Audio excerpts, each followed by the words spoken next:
Sir, magandang hapon po. Yan, napasma ka. Sir, magandang hapon. Kailan mo pa nararamdaman yan, sir? Ano to, yung 3 months.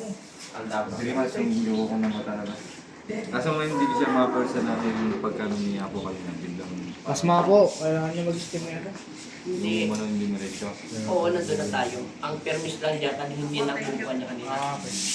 Pero kanina, sir, nung pagpasok mo, hindi mo makita-kita yung pagmumukha niya po. Mahirap mo yung okay yung ano niya. Okay na. Eh, naayusin pa yan. Huwag lang yung titingin ako ng person na tatagal ako.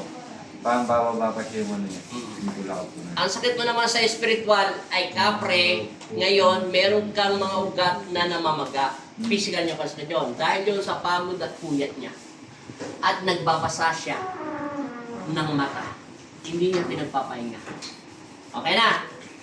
Pero masaya ka na, nakakakita ka na. Okay na ulit yung paningin ko. Okay, salamat po. Thank you, Lord. Kaya general alignment yan.